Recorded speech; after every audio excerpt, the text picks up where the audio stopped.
I welcome you once again to UGC series of lectures. This time I will deliberate upon the transposons in prokaryotic organisms. Let us first discuss what transposons are. Transposons or transposable elements or segments of DNA found in virtually all cells that move from one location in a chromosome to another within the same chromosome or into another chromosome. It is excised from one site and inserted at another site. By randomly jumping around the genome, they cause mutation and change the amount of DNA in the genome.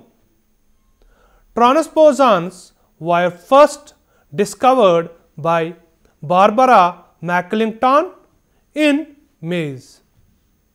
The mobility of these genetic elements cause different colors of maize kernels, as you can see in the image. McClinton earns the Nobel Prize in 1983 for her discovery. We now know that about half of our genome is derived from transposable elements.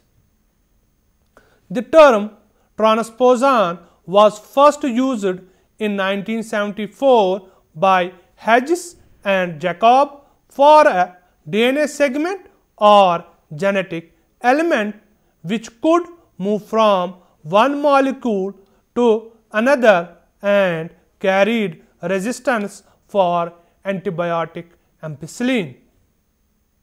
There are two classes of transposons determined by different mechanism of moving within the genome. Class 1 transposons are DNA transposons, which consisting only of DNA that move directly from place to place. Class 2 transposons are retrotransposons, which first transcribe the DNA into RNA and then use reverse transcriptase to make a DNA copy of the RNA to insert into new location. In bacteria, transposons can jump from chromosomal DNA to bacteriophage chromosome or into plasmid DNA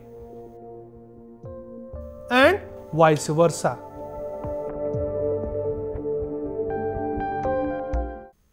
Types of transposons.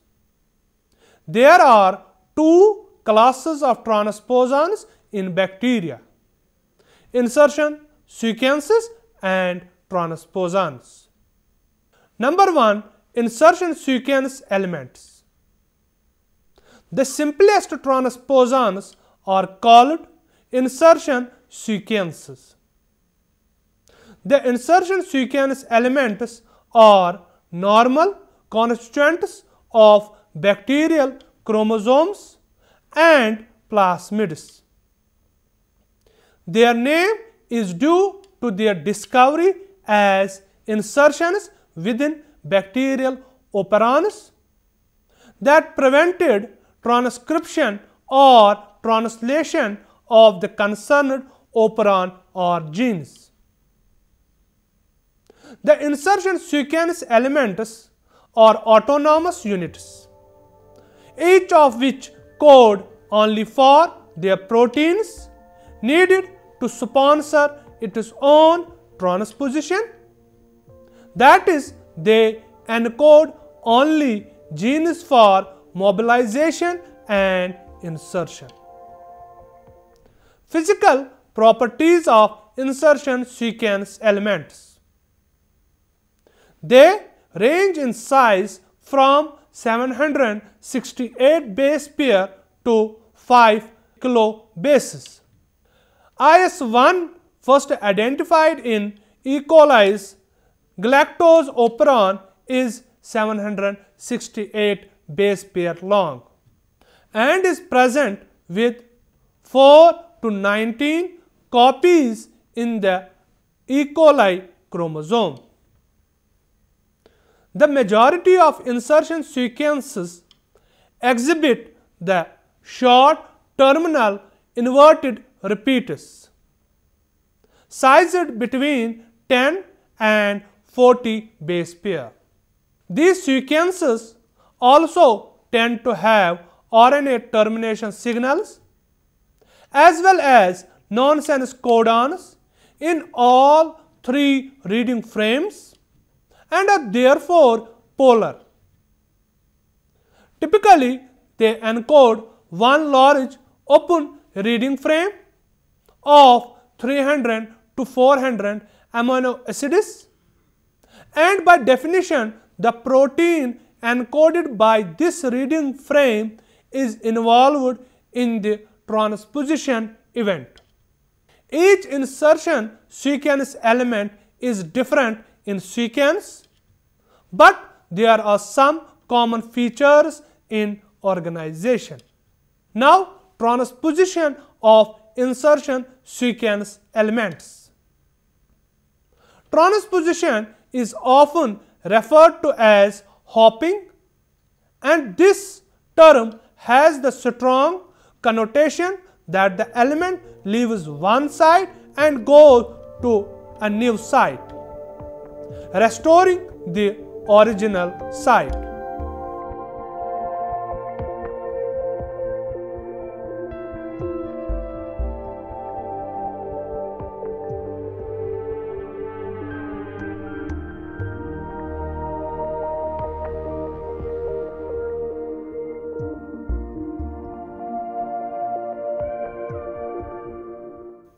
When an insertion sequence element transposes, a sequence of host DNA at the site of insertion is duplicated.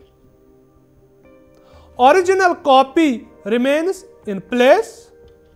New copy inserts randomly. Insertion sequence element uses host replication enzymes for replication.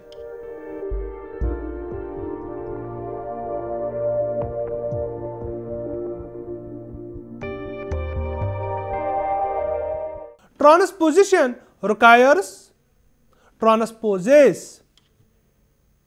The sequence encoding the transposase gene is often located partially within these inverted repeats, accompanied by the upstream promoter with the conventional inverted repeat sequences. This arrangement provides the binding mechanism for auto-regulation of synthesis. Transposition initiates when transposase recognizes inverted terminal repeats. The site of integration is called target site.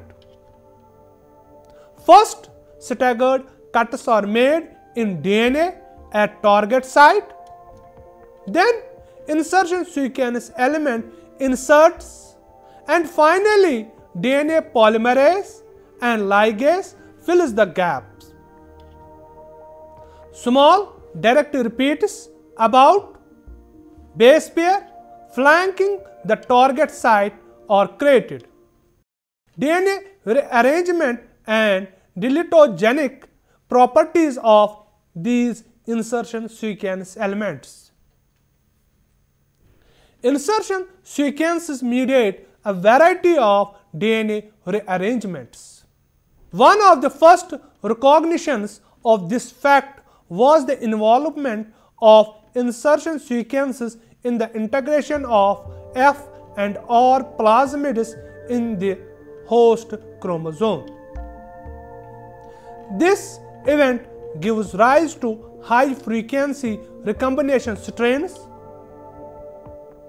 The initial DNA rearrangement mediated by insertion sequence elements is the insertional duplication that they tend to generate at the site of insertion. IS1 generates 8 or 9 base pair duplication, while IS2 generates 5 base pair duplication. Different insertion sequences are known to cause deletion in neighboring genes and occasionally delete themselves at reasonable frequencies.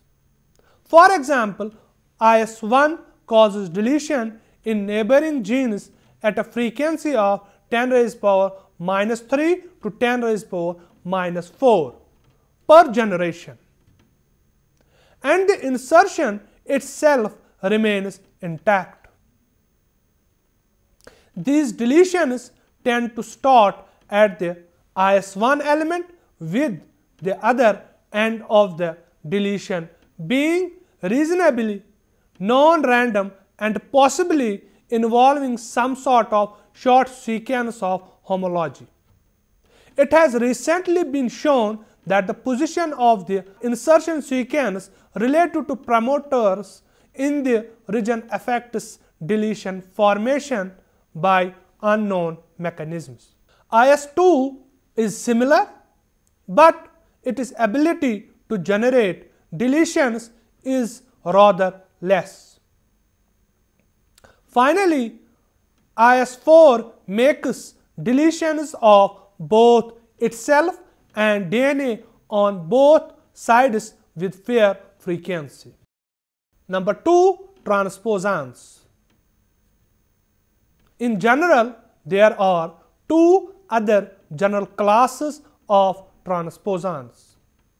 Class 1, also known as composite transposon, are basically the pair of insertion sequence elements flanking a segment of DNA, usually containing 1 or more genes, often coding for antibiotic resistance.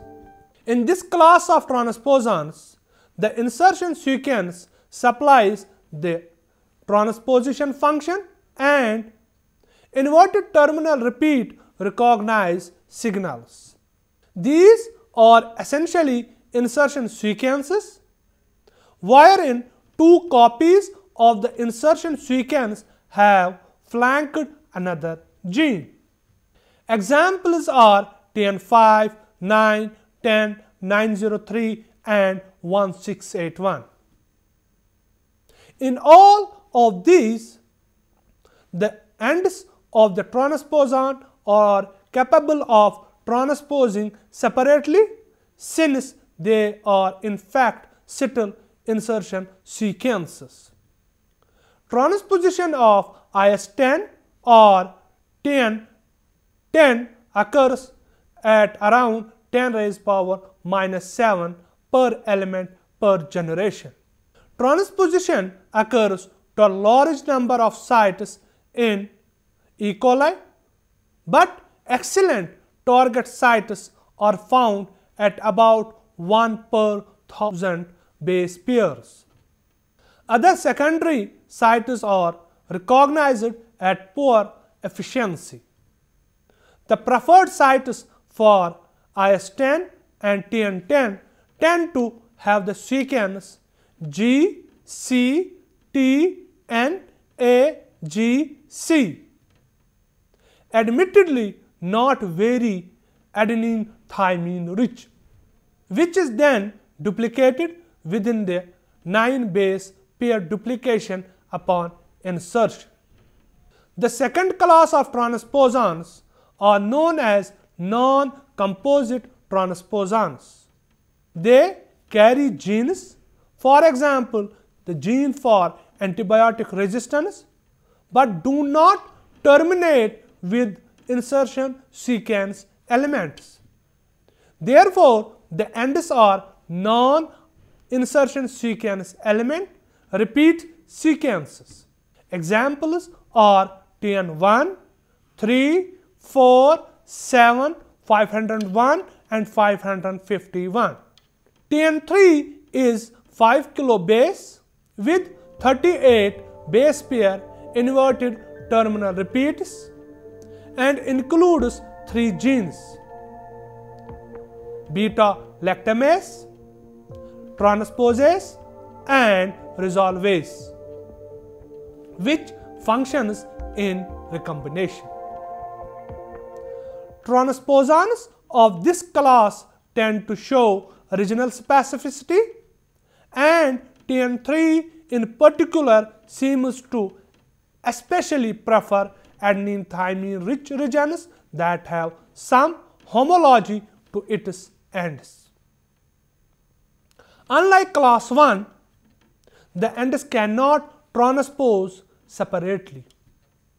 One member of this class, TN7, has such extreme specificity, that is, it has a single site of preference in the entire E. coli chromosome. It has now been shown that the region conferring this specificity is not the site of insertion but is apparently nearby. A similar separation of recognition and action sites has been seen with certain restriction enzymes.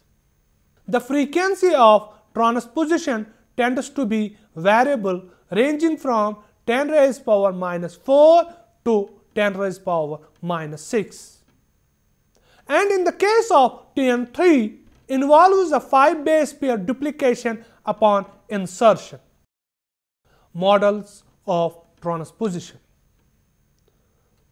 First model, that is conservative transposition or cut and paste transposition. Conservative transposition is so named because the copy number of the transposon is conserved during the operation. It involves the transposon physically leaving one replicon and moving to another. The original replicon is apparently destroyed, so it is critical that the element transpose to another replicon in the cell.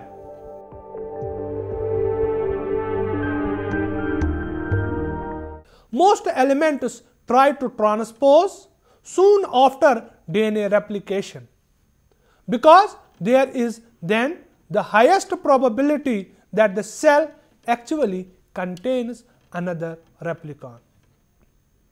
One thing that is noteworthy that while conservative transposition does not increase the element's copy number in the cell, it does increase the ratio of transposons to replicons in the cell. This might actually be the reason that transposons do not repair the site they have left. The molecular events are illustrated in the image. Double strand breaks occur on both sides of the transposon, coupled with staggered single strand breaks in the target replicon. Then the ends of the transposon are ligated to the single strand segments in the target DNA. Finally, the gaps in the target molecule are filled in.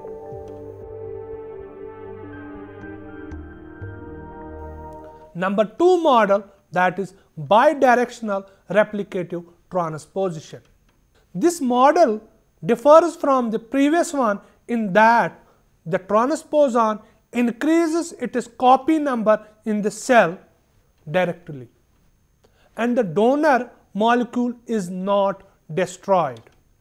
It apparently explains the mechanism employed by TN3.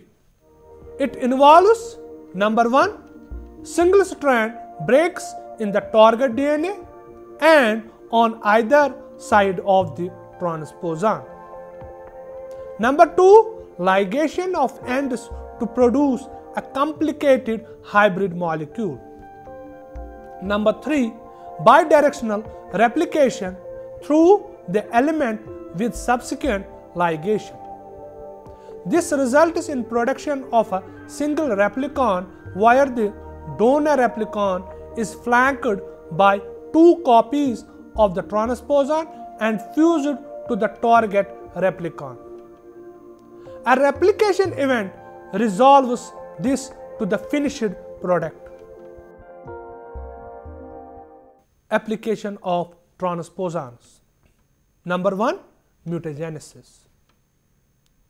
Since it is clear that transposons transpose to new site at certain frequencies, one might expect that you mutagenize a strain by taking a strain carrying the transposon in a site considered uninteresting in terms of the system being studied, and looking for cases where the transposon has moved and generated an interesting mutation. Number 2, selection for a mutant phenotype. Most mutations leading to the loss of gene function do not have a selectable phenotype. This means that they cannot easily be moved from one strain to another using the gene transfer systems. A mutation caused by a transposon therefore has a distinct advantage since it has two phenotypes: the loss of a function of the affected gene and the drug resistance of the transposon. The latter is selectable but brings the former along. It is also noteworthy that a transposon can be viewed as just a selectable marker, allowing linked but not transposon mutated genes to be moved. Number 3, cleanliness. As a mode of mutagenesis, transposons are relatively clean. That is, in contrast to other forms of mutagenesis, they do not cause a large number of alterations in the genome. Number 4, organism specificity. Because most mobile genetic elements borrow some host machinery during transposition, they tend to be limited to host with compatible machinery. Most mobile genetic elements found in gram-negative bacteria therefore tend to be specific for that group and fail to function in gram-positives. Number 5, genetically altered transposons. An increasing number of genetically altered transposons are being produced with useful and amusing properties. Number 1, elements with drug resistance of one transposon but with the transposase and the ends of another. Number 2, elements that transpose more or less frequently than the originally isolated version due to differential expression of the transposase. Number 3, elements that transpose only once and then are stable. Number 6, physically detectable homology. When a transposon is used to generate a mutant, the mutated region can be physically isolated using probes for the transposon sequence. The mutated region can then be used in turn as a probe for the wild type sequence. Number 7, evolution of genomes. Since transposable elements cause genetic changes, they make important contributions to the evolution of genomes. The last application that is not the least, tools for gene cloning and manipulation. Transposons can be used as a genetic tool for analysis of gene and protein function. The use of transposons is well developed in Drosophila, where P elements are most commonly used, and in Arabidopsis and bacteria such as E. coli. I end my today's talk with this note that transposons are the mobile genetic elements, and there are 3 types of transposons in bacteria, which are insertion sequence elements, composite and non-composite transposons. In bacterial transposons, insertion are demarcated by inverted terminal repeats. When they insert into a DNA molecule, they create a duplication at the insertion site. Thank you.